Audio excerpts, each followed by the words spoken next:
Welcome to the first of our 397,000 part series, Better Know a Speedrunner. Today, we'll learn more about Mac McD, a veteran Metal Gear Solid 2 speedrunner who's achieved multiple world records in the any percent category. He can grow a wonderfully uniform beard, and who happens to be the voice you're hearing right now. The best way to work out a format for a series like this is to just do it and feel it out, so might as well start with myself. Mac McD is a 36-year-old streamer from Calgary, Alberta, Canada, and aside from his main game of Metal Gear Solid 2, he's also run Resident Evil 5, Metal Gear Solid 3, and for a time was a strong competitive runner of Silent Hill 3. Outside of speedrunning, Mac is a professional industrial designer, and in his free time he enjoys watching movies, editing YouTube videos, and spending time with his wife and dog.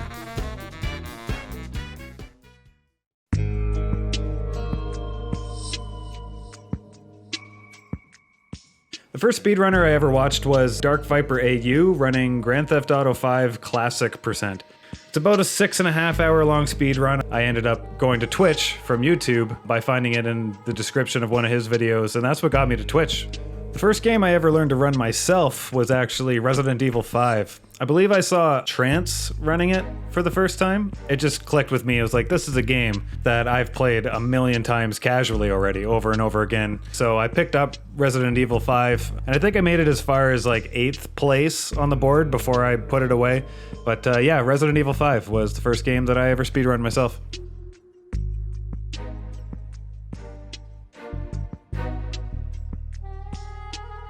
My first world record was in Metal Gear Solid 2.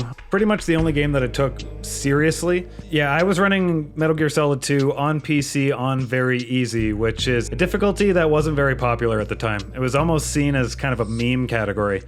Everybody either ran normal or European extreme, going for, you know, big boss rank, no alerts, no kills, etc. So very easy just wasn't super popular, but still there was one runner, Azu, who had a pretty respectable time in it. And I made the point that I wanted to try and get world record. And Raichu, MGS, made the comment of just, quote, good luck, which I read as sarcastic. Nevertheless, I took it as a challenge, and within a couple of months, I got that world record. All right, it's out of my hands. It's out of my hands. This could be it. It probably is it, but we won't know for sure until the results screen. So I'm gonna go vomit like 3 or 4 times while the credits play. So that's my first ever world record that I've ever gotten in any game, ever.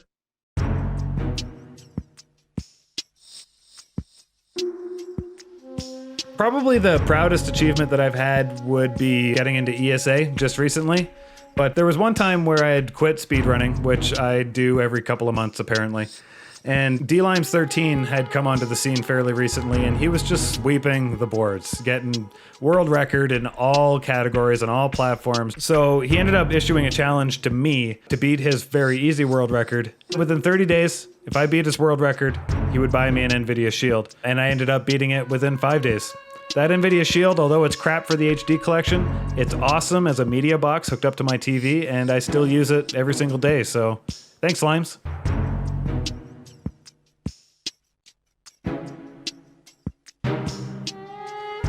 Probably ladder glitch. It wasn't necessarily the most difficult strat in the world. It's a specific series of inputs that you need to press in order to pull off this weird glitch that makes Snake basically ignore the entire ladder. And there's a lovely video tutorial that shows you exactly the inputs that you need to hit, and it describes when you need to hit them. But, you know, in typical speedrunner fashion, especially as you get better and faster at the run, your natural inclination is to press those buttons faster, right? To just increase and get the inputs off as quick as you can. But for ladder glitch, that doesn't work that well. You actually need to have kind of a rhythm to them. You were getting ladder glitch over and over and over again, and now all of a sudden you can't get it at all. Chances are you're mashing those inputs too quickly.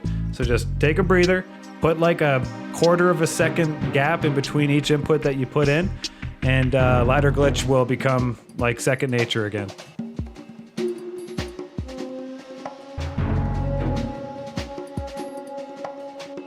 I don't hear a whole lot of bad recommendations, but there was a terrible habit that I had of trying to learn the fastest possible strats right from the beginning of learning a new game. It was a hang-up for me when I was trying to learn Doom 2016. It was a hang-up when I was trying to learn Silent Hill 3. a little bit of a hang up when I was trying to learn Sekiro, but by then I'd smartened up a bit. My logic was that if I'm going to spend time learning a new strat, I might as well learn the strat that I'm going to be using for essentially the entirety of me running this game. I didn't want to waste time learning a strat that I was going to have to throw to the wayside and learn a whole new strat. It's a waste of time now.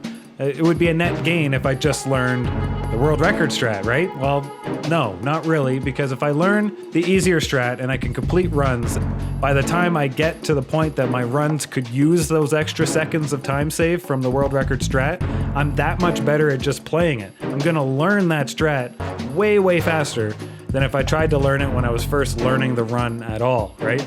And it's gonna keep you from quitting the game. Learn what you need to get you through so that you can complete runs, watch your progress improve, and then by the time that you're catching up to those podium positions, you're gonna be way better suited. You're gonna have the conditioning, you're gonna have the subconscious ability to learn those strats way, way faster than if you tried to learn them from week one.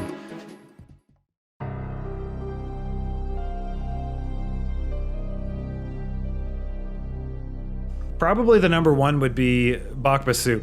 Like, he loves Resident Evil games. So he got really, really good running Resident Evil games and other survival horror games. Like, it's been his whole life, right? So that's what led me into thinking, well, what game have I played a million times that I loved? And it turned out to be Resident Evil 5. And then it was, well, Metal Gear Solid 2 is one of my favorite games of all time. So I gave Metal Gear Solid 2 a try. In terms of who helped while learning, I have to say Tyler 2022 was probably the biggest help. He was fantastic for just coming into my chat and giving advice whenever I was live to just talk you up. He's just a super friendly, awesome dude. That's what I'm trying to say. Outside of that, basically everybody at Metal Gear Solid Speedrunners.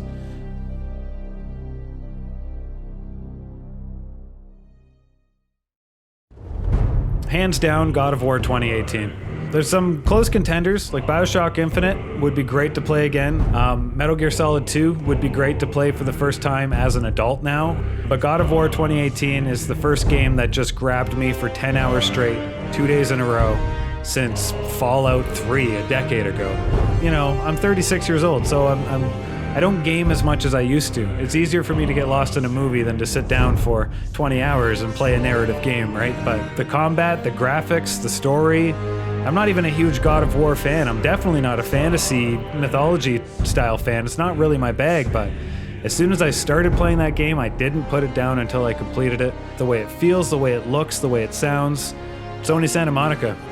Great job, guys. Fantastic game.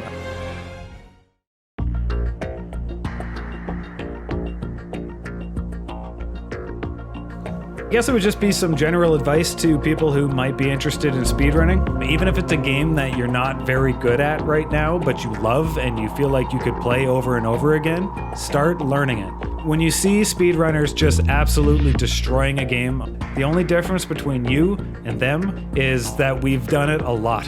Just playing it over and over and over again, you're conditioning your mind, right? Like, the best part of learning happens while you're stuck in a plateau, so you gotta keep doing it, and you will get better at it. Join the Discord for the game, because it's been my experience that the vast majority of speedrunners love helping new runners. The friends that I've met speedrunning are among the best friends I've ever made online. Just do it. If you want to speedrun, just do it. I'd like to give a huge shout out to Mac McD, myself, for taking the time to answer the questions for this spotlight. You can find links to my Twitch channel and Twitter in the description below, and please consider giving them, me, a follow. I hope you enjoyed this pilot episode of Better Know a Speedrunner. If you did, consider giving it a thumbs up and hitting subscribe, both of which do wonders for the algorithm. And I'd love any feedback you have about this format. Are there other questions you'd like to see answered? Any that didn't work for you? Was the profile too short, too long? Is there a particular speedrunner you'd like to see featured? If you're a runner yourself and you're interested in being featured on this series, hit me up on Discord or go ahead and fill out the interview form. Link is in the description below. And to everyone, thanks so much for watching.